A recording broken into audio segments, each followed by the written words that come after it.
Speak.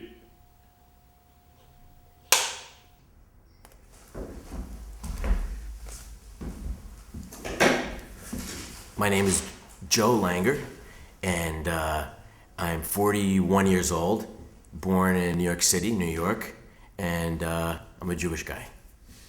Oh, and I'm a tax attorney.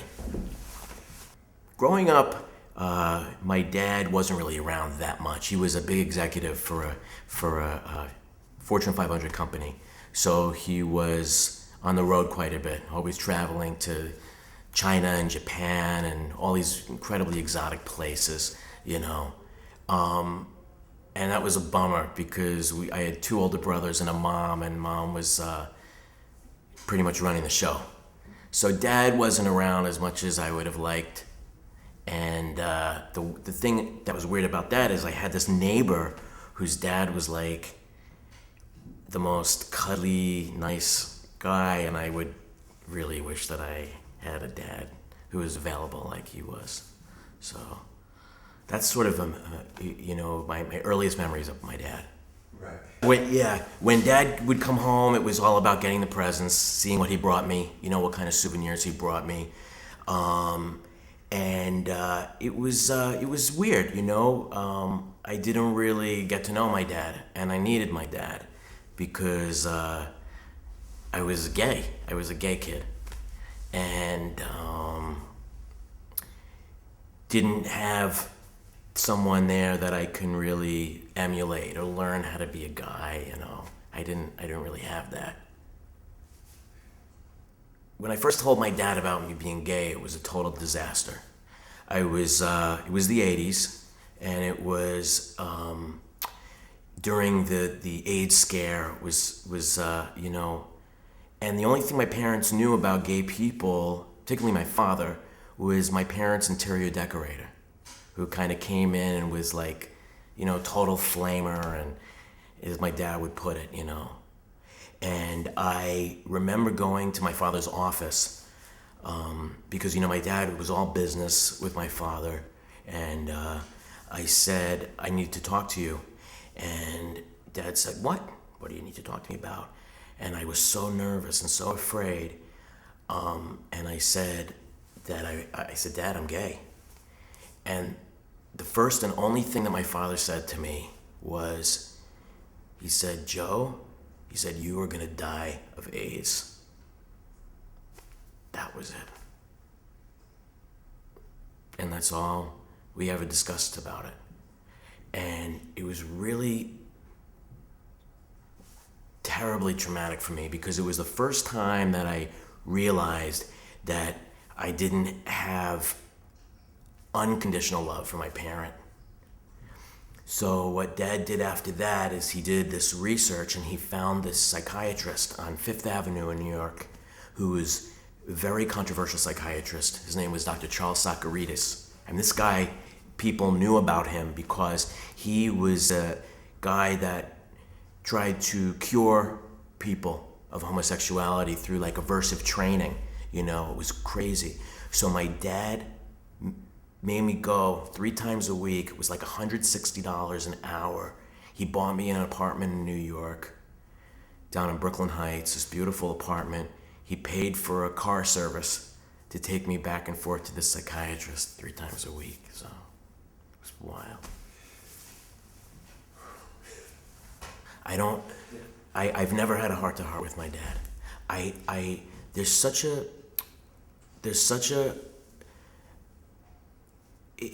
when you're a child and you see and you hear about people talking about love and how parents love your children, no matter what, when you don't have that, it's it's probably the worst feeling in the world. It's an empty feeling, and it's profound, and it resonates throughout your entire life.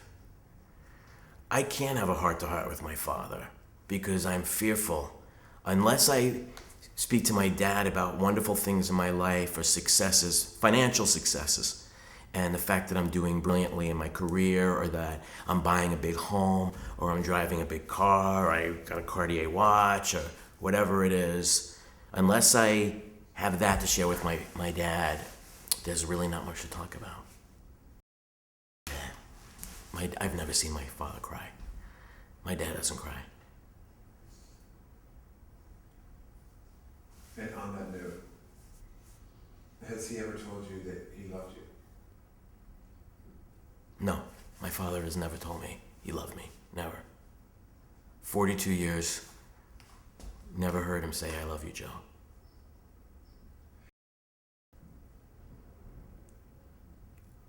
I've never said "I love you" to my dad.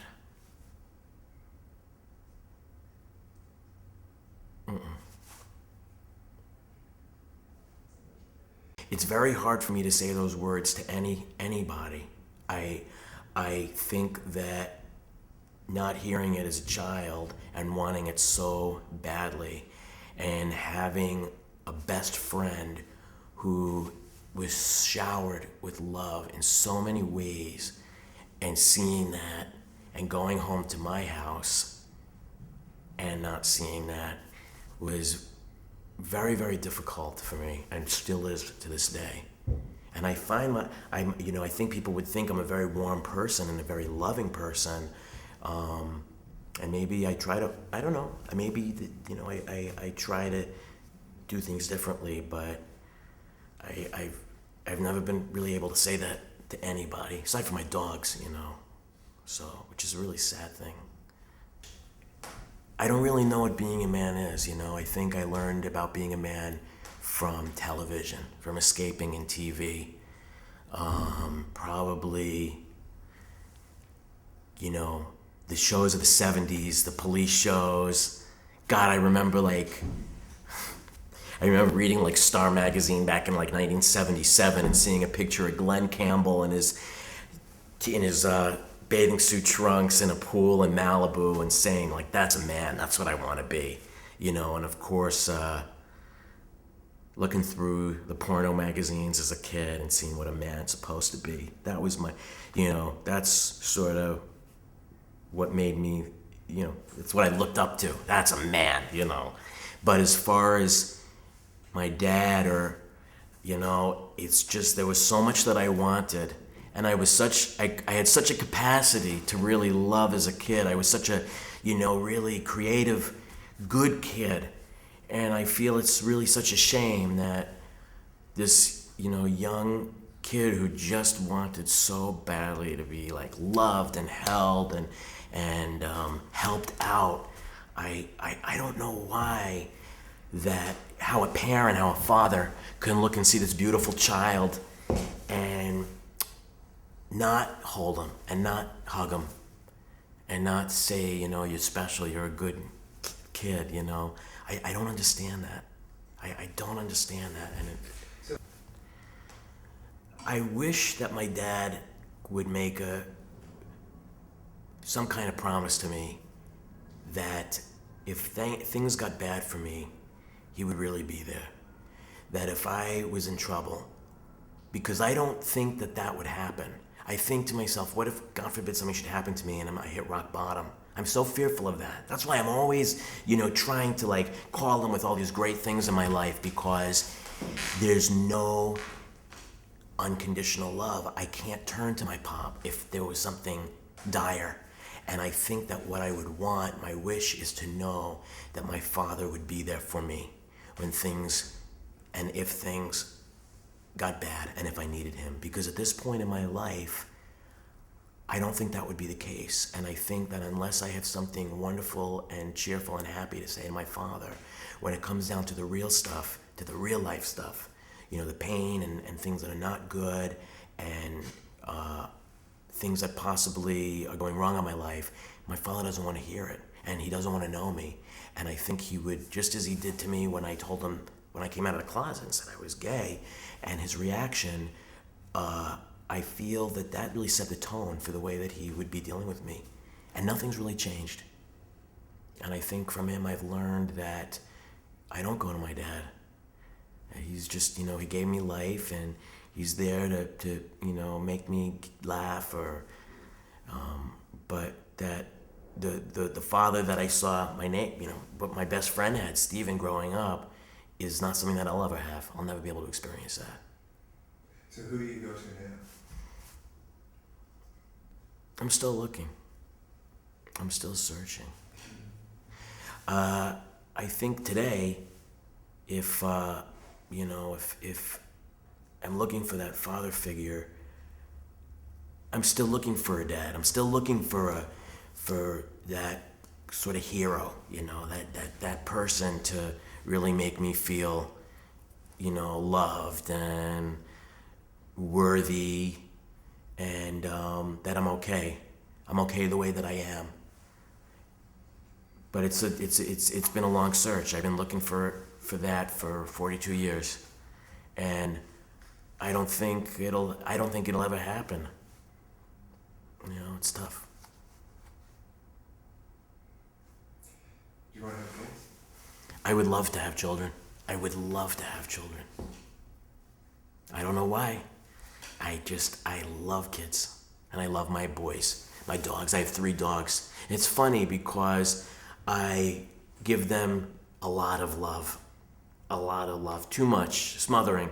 And I think I smother my friends. I think that's the problem, is I tend to go overboard. But I'm telling you, it all goes back to seeing what men were capable of doing, and my neighbor and his dad, and watching that and seeing how a dad can really love his son. There's something so remarkable about that, at least in my eyes, when I saw it happen. And to never have that, you keep struggling and you keep struggling and you keep searching for it. Because I know from what I saw, just from what I've seen, that it could be miraculous when it happens.